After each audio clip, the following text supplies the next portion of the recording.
much do you want to lay hands on this man? A bit like his team. He got no class. You know why? Because they got rid of a guy that was with him non-stop. That set everything up for him, and they just threw him to the side. They ain't got no class, man. And you know what? By looking at you, you ain't got no class here either. I'm looking fresh, man. I came in with the Versace shoes. I got the Burberry today. I feel good, man. I feel strong. He says that you're pumping yourself up, that you have doubts in your mind. Never that, man. Never that. And I think everybody knows that. And I think everybody should know that by now, man. Look what happened to Lomachenko. Look what happened going back and forth. Undisputed lightweight world champion for a reason, man. Lomachenko had one shoulder, man. He had one shoulder. He ran for 6 rounds. He didn't throw a punch. Come on. You and everybody else. What do you say when you watch the fight? Now, honestly, what do you think to yourself when you watch the fight? Yeah, Why did he not throw a punch? Fight. But, hey, I'm so happy because you won that fight. Hey, do you guys think you're going to be better than the slap fight? We're about to watch a slap fight. Do you guys think you're going to be better than the slap fight? Hey, man, I might get up and slap him. Scared it, baby.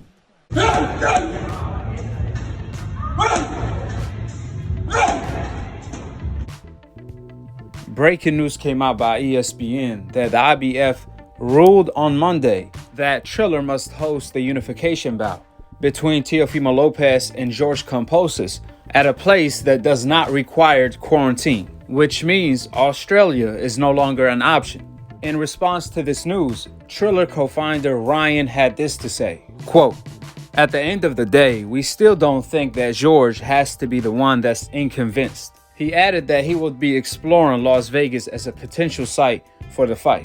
ESPN also reported that in the event's Triller fails to submit contracts by the deadline date, the rights to the fight will be reverted to the next highest bidder. That would be Eddie Hearn's Matchroom, who bid $3.5 million, which that would be terrible news for Teofimo Lopez because his payday will get cut in half, since Triller bid twice as much as Eddie Hearn did.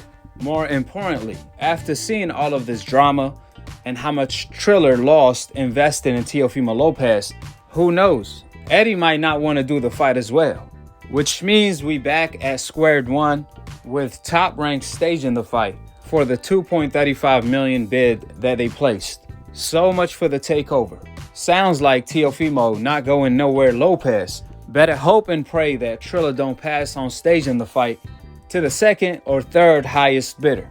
Furthermore, it is surprising to see the IBF rule in favor of Teofimo Lopez for the fight to be hosted in the United States due to the quarantine reasons, since it was Teofimo Lopez who came out 6 months ago, making it clear as day that he only want to fight Kambosos in Australia in order to gain all of them fans. Name is in Australia. Guess what? What route would you take? Why would we let go of a $10 million offer? Since they're doing a travel ban, it kind of made it a little bit more difficult now because I think they have the travel ban in Australia now. So that was the whole purpose of it, of why we were going to fight Kambosos, was because it would be in Australia with the fans. And of course, who's going to say, who would say no to 60,000 fans in attendance? No one. So that was the whole goal for it. Now that the fact that due to COVID and everything, they have the travel ban, that kind of takes everything out the equation where we might face Devin Haney next. Keep in mind, Teofimo Lopez said all of the above during the pandemic, so he was well aware of the quarantine protocols if he was going to fight in Australia. Therefore, what changed is the $1 million question. Now, I will give you guys the answer to that very shortly. For the meantime, the fight will be staged in the United States.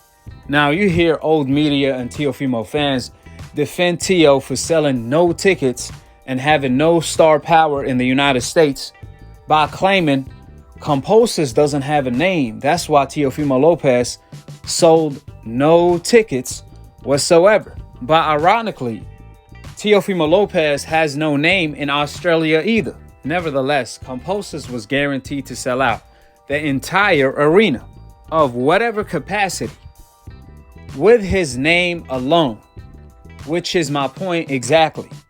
If Teofimo Lopez is a household name in the United States, he doesn't need a dancing partner to sell tickets. But the truth of the matter, Teofimo Lopez is not a household name because of all the capping he's doing. He rubs the fans the wrong way, and that's a fact. that Teo is not a star in the United States, because if he was, he would have sold tickets just like Kambosos would have sold out the arena if the fight was staged in Australia. And last but not least, why did Teofimo Lopez change his energy toward fighting in Australia? The truth of the matter, Teo had assumed that Kambosos is a walk in the park.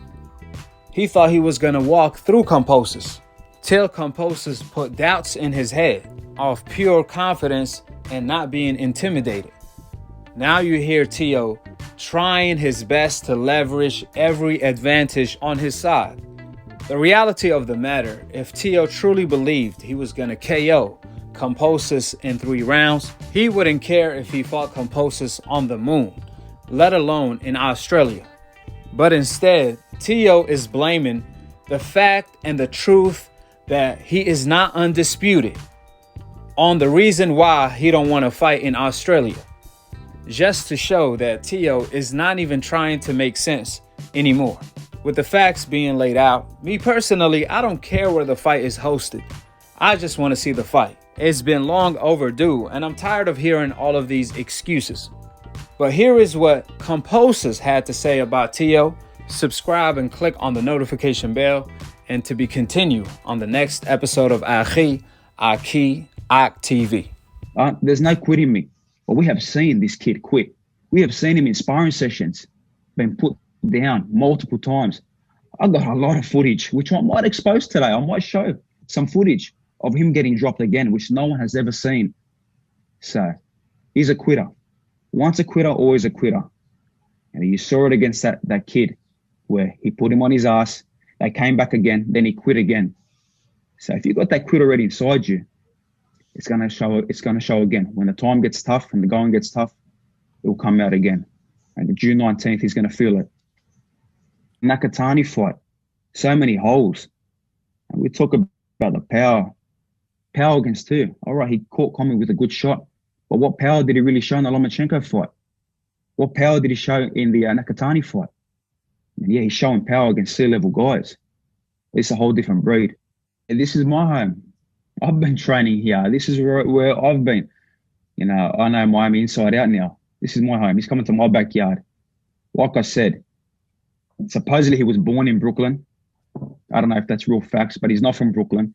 He came to Davie, you know, which we are in Davie right now. So I'm in his old hometown.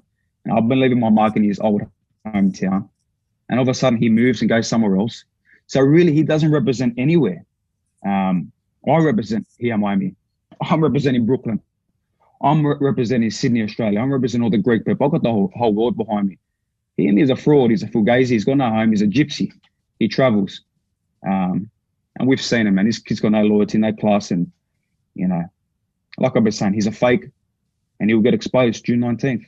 Look, man, Brooklyn, because I'm more Brooklyn than this kid. He's not from Brooklyn. He's a fraud. He's from here. He's from Davie. He went to school here. He grew up here. All his friends are here. He boxed here. So I don't know where these Brooklyn fake personas come from, but everything about him is very fake. So I thought, you know what? I'm more Brooklyn than him, so I might as well rep Brooklyn as well. Whatever they're saying, 3 rounds, 4 rounds, whatever they're saying, they better hope it's 3 rounds because he's a 3-round fighter.